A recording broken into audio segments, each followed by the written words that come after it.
Bonjour à tous, bienvenue dans cette explication de code. Je vais vous présenter un code qui permet de faire un menu d'entête assez interactif. Donc c'est un menu que j'avais fait pour Gecko il y a un petit moment. Donc ça rendait ça. Quand on passait sur les onglets à gauche, les images changeaient. Là on avait une image bleue.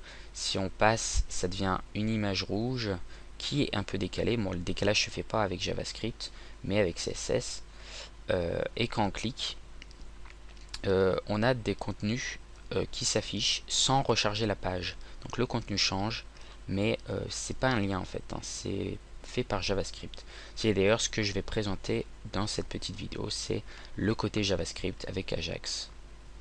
Donc on va se rendre dans le dossier que vous pouvez télécharger en cliquant sur le lien dans la description de la vidéo.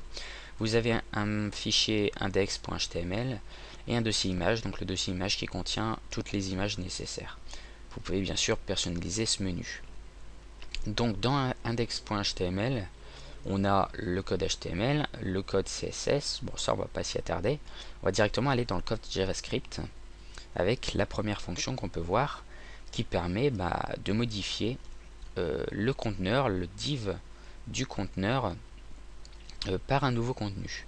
Donc pour ça, on appelle l'élément qui a pour ID conteneur, qui est tout en dessous ici, ID conteneur.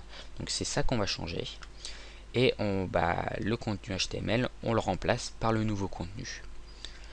Les contenus, ils sont là.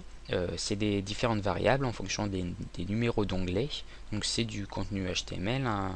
J'ai fait ça dans un document à part et ensuite j'ai copié-collé ici le contenu de l'onglet. Plus en bas, on a les images qui sont visibles quand on passe pas.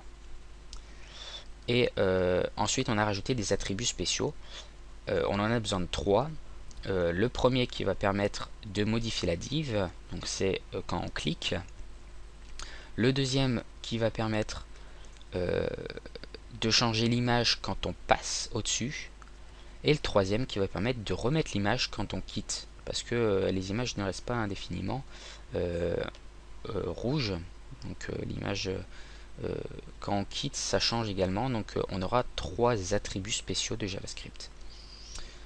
Alors, on va voir le premier qui est onClick, donc au clic, qui permet donc d'appeler la fonction modifDiv qu'on a vu juste au-dessus, et le nouveau contenu il va le définir comme onglet 1. Ensuite, on a l'attribut onMouseOver qui permet d'effectuer des actions quand le curseur passe au-dessus de l'élément. Donc là, on est dans l'image. On va donc changer le lien vers l'image, donc l'attribut src de this, donc la balise image, par la nouvelle image qui est rouge et qu'on va décaler ensuite avec CSS. Et on a un dernier attribut qui est onMouseOut qui permet de remettre l'image comme elle était avant quand on quitte l'image, quand le curseur quitte le dessus de l'image. C'est pareil pour tous les autres en dessous. C'est le même principe, sauf que c'est pas les mêmes liens et c'est pas les mêmes contenus qu'on change. Voilà, j'espère que au niveau JavaScript, vous avez un peu mieux compris ce code source. Je vous invite à aller le voir sur le forum de Gecko et je vous dis à très bientôt, peut-être pour une autre vidéo d'explication ou tutoriel. Je verrai ça.